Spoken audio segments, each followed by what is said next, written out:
제가 투자를 되게 오래 해봤잖아요. 직장 생활하면서부터 투자를 시작했으니까 31년 넘게 했는데 제일 문제는 뭐냐면 고점과 저점을 잡으려는 태도들이에요. 되게 불가능에 가깝거든요. 특히 저점은 잡기가 되게 힘든 게 그 저점에 제정신인 사람이 없어요. 일단 폭락하는 거잖아요. 근데 그때 달러를 딱 팔아서 산다 이렇게 얘기를 했더니 난 못할 것 같다. 저 역시 그런 투자를 실행할 때 되게 힘들었어요. 저도 마음속에 바닥을 자꾸 잡아야 되겠다는 마음이 있으니까 이런 심리적인 어떤 어려움들을 극복하는 방법이 있습니다. 둘 다 투자하면 돼요. 한국 주식의 절반, 미국 달러 예금의 절반 투자를 하는 거예요. 그렇게 투자를 하게 되면 97년 외환위기나 2008년 글로벌 금융위기 때도 수익이 플러스가 나요. 왜냐하면 환율이 급등하니까. 두 번째, 하나만 더 하시면 돼요. 우리가 5대5로 투자를 했는데 여긴 6이 되고 여긴 4가 되는 날이 분명히 오잖아요. 주식 가격이 오르면 주식이 6이 되고 또는 주식시장이 폭락하면 환율이 오르니까 환이 6이 되죠. 그러면 그때 반드시 5대5를 1년에 한 번만 맞추라는 거예요. 그렇게만 하면 장기적으로 볼 때 고점 매도, 저가 매수를 계속 반복하는 꼴이 돼요. 그렇게 해서 투자를 하기 시작하면 이게 연환산 복리 수익률이 2001년부터 지금까지 지난 9월 말까지 얼마나 나는지 아세요? 7.2%가 납니다. 7.2%. 그러면 10년에 2회 나요. 이 정도의 수익을 낼 수 있는 전략이 이렇게 우리나라에 존재해요.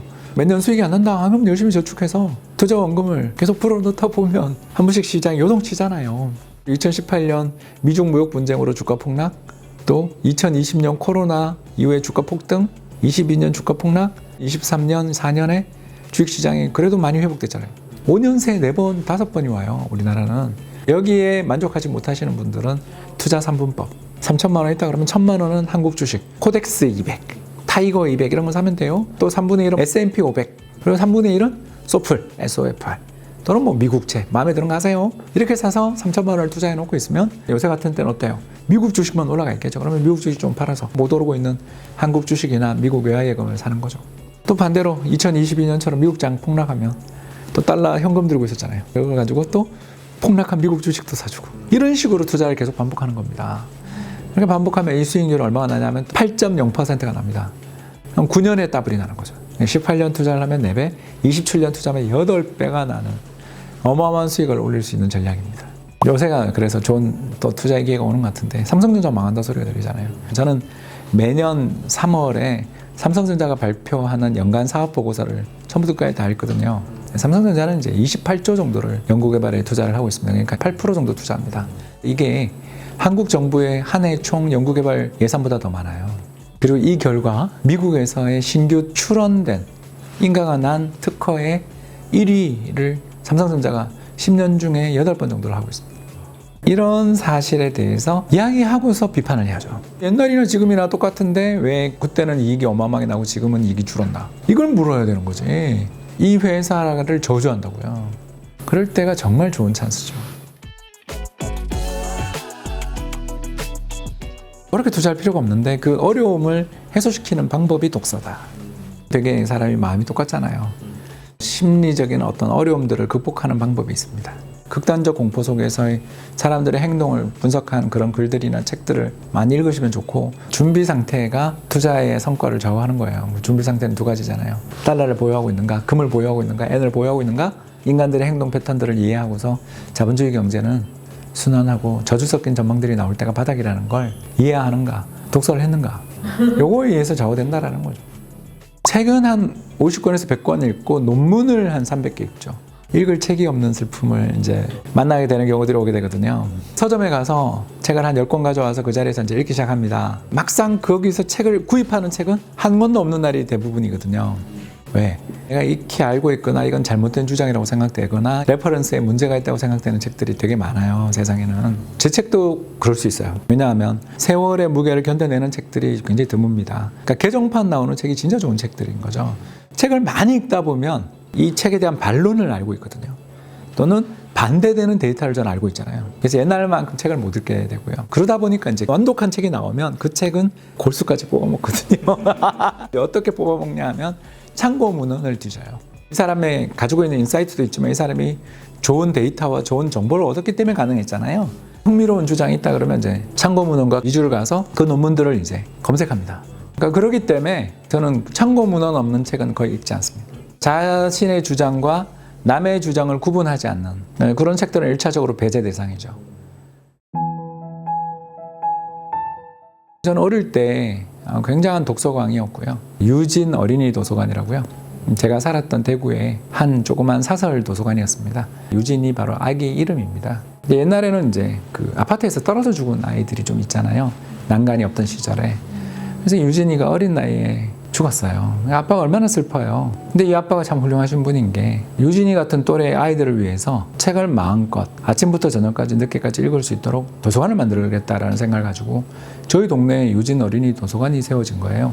그게 이제 제 초등학교 2학년인가 3학년이었는데 저희 집에서 이제 버스 정류장으로 세 정거장에서 네 정거장 되는 거리니까 아이가 걸어가기엔 되게 먼 거리였음에도 불구하고 거의 매일처럼 그 도서관에 갔습니다. 그 도서관에 가서 쭉 읽다 보니까 어린이 책이 다 떨어졌어요. 그래서 이제 어린이 도서관이지만 당연히 청소년 책도 좀 있잖아요.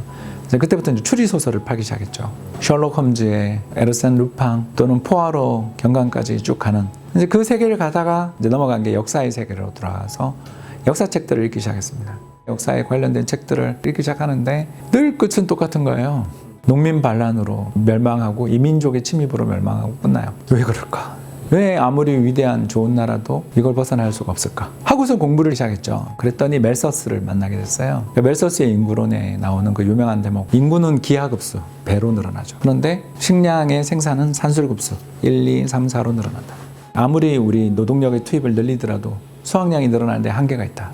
라는 걸 알게 되죠. 그러면서 이제 자연스럽게 인구론에 빠져들었습니다. 수많은 제국들이 다 비슷하게 멸망하거든요. 인구가 너무 많아서 멸망한다는 거예요. 부양할 수 있는 토지에 비해 인구가 너무 많아지게 될 때 그러면서 전염병이 돌고 왜 사람들이 영양실조 상태였기 때문에 전염병에 넘어가는 거죠. 그때 제 인생에 고민이 하나 생긴 거예요. 도대체 우리 인간은 어떻게 해서 멜서스 함정을 벗어납니까? 그래서 그걸 알고 싶어가지고 역사과를 갔는데 경제사 이런 걸 공부해야 되겠다. 이러고서 이제 대학원을 경제학과로 갔죠. 이코노미스트 길을 가게 되면서 이제 다 잊어버리고 있었는데 이 책, 얘 총균세에 이알리가 묻잖아요. 당신들은 어떻게 해서 이런 화물을 가져오게 됐습니까? 왜 우리에게는 이 화물이 없고 당신들은 이 화물을 가지고 있나요? 제가 했던 질문이잖아요. 이알리가 있는 섬에서는 멜서스 함정의 세계잖아요.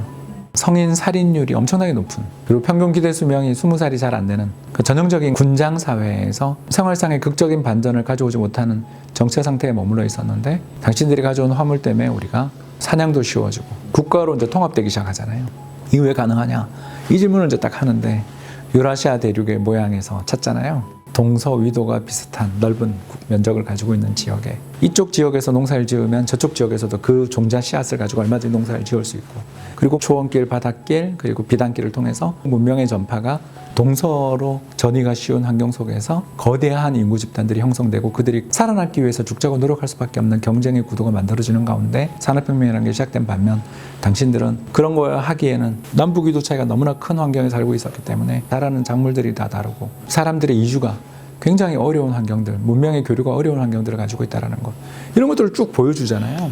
1800년대 초반 정도에 이제 영국에서 산업혁명이 본격화됐고, 그게 이제 개항을 통해 한국에 1900년 전후에서 이식이 됐잖아요. 100년의 지체가 있었지만 우리가 지금 세계에서 6대 경제 강국, 국력 기준으로 세계 6위의 국가가 될 수 있었던 이유는 우리가 이런 위도 때의 환경을 잘 가지고 있었고, 국민국가도 빨리 만들었고, 철기 문명 이런 것도 빨리 수용하고, 문자도 빨리 만들고, 한 국가로서 정체성을 가지고 있었기 때문에 독립도 하려고 그러고, 또 다른 나라와의 경쟁에서 이기기 위해서 우리가 이런 일을 해야 된다라며 먼 미래를 위해서 우리가 지금은 좀 희생하자라는 분위기를 만들어낼 수 있는 어떤 공동체를 만들어낼 수 있었던 행운에 힘입은 바가 크다라는 걸 알게 됐죠. 물론 이제 이 책에 약점이 있습니다.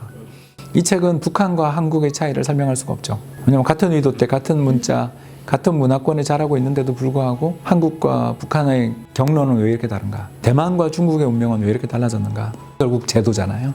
그래서 두 번째 제 인생책은 국가는 왜 실패하는가가 되겠고요. 그 출발점에 서게 해줬던, 또 잊어버렸던 그 고민, 그 고민을 풀기 위해서 그렇게 공부 열심히 했던 그때의 그 열정부터 시작해서 지금 돈의 역사 시리즈를 쓰고 있는 작가로서의 길을 걷게 해준 책이 총균세다이다 보니까 총균세가 제일 먼저 떠오르는 제 인생책이 됐습니다.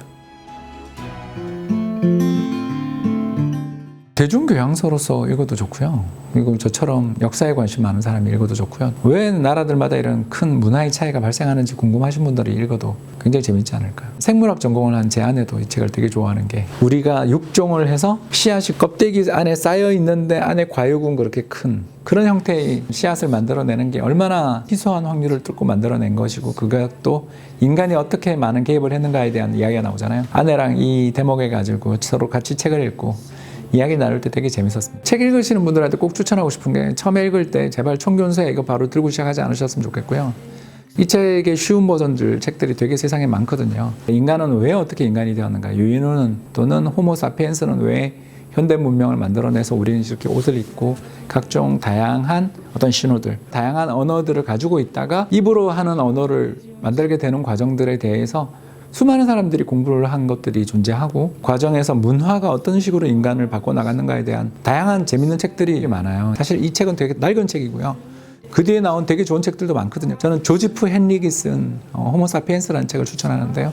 그런 책 읽어보면 이거 진짜 무섭다 싶은 부분들이 굉장히 많이 나오실 거예요. 그 뒤에 쓴 위어드라는 책이 제 인생 세 번째 책인데요. 괴짜들에서 나온 말이잖아요. 현대사회에서는 새로운 인간형, 새로운 문화 구조가 출현하고 있다는 책이에요. 위어드라는 책을 읽고서 제 인생 책이 된 이유가 내가 왜 그렇게 한국 조직과 불화를 겪었는지를 그 책을 보고 알았거든요.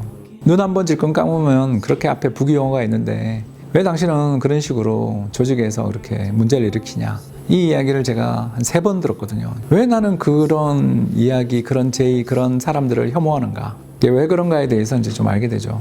제가 블로그에 이 좋은 책들 서평을 다 올려놨으니까 꼭 한 번씩 읽어보시고 하면 좋겠습니다. 감명 깊은 것만 1000개가 되는 거고 더 되죠.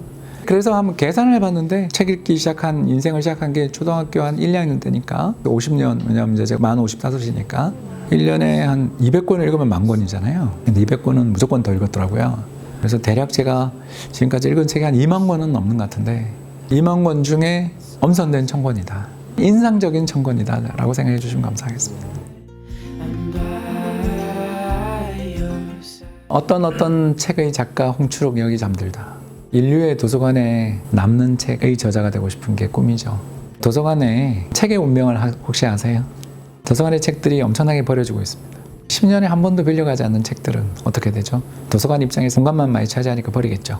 그런 책이 되지 않으려면 어떻게 해야 되죠? 사람이 계속 빌려가야 됩니다. 그게 저는 표현을 인류의 도서관이라고 했고요. 그래서 인류의 도서관에 담긴 책, 어떤 책이겠죠? 저는 아직도 더 좋은 책을 쓸 여지가 있는 사람이니까 현재까지는 이제 돈의 역사겠지만 돈의 역사보다 더 좋은 책을 쓸 자신이 있으니까 또 그러기 위해서 노력하고 있으니까 그 책의 저자 홍춘옥 여기 잠들다. 저랑 성향도 맞으면서 독특하면서 이제 그 분야에 대해서 책도 많이 쓰고 공부도 엄청 열심히 한 친구가 숭실대 교수하고 있는 서준식 작가. 지니어스란 말로 설명하기 부족한, 그러니까 위어드합니다. 약간 괴짜지만 와, 이 사람은 정말 잘 드는 칼이다. 책 좋아하는 사람하고 이야기하면 술이 필요 없더라고요. 좋아하는 책 이야기 하다 보면 추천받아서 그 자리에서 주문하고 술값보다 책값이 훨씬 더 많이 나오는 그런 모임에 온 것 같은 행복한 기분이 들어서 좋았습니다.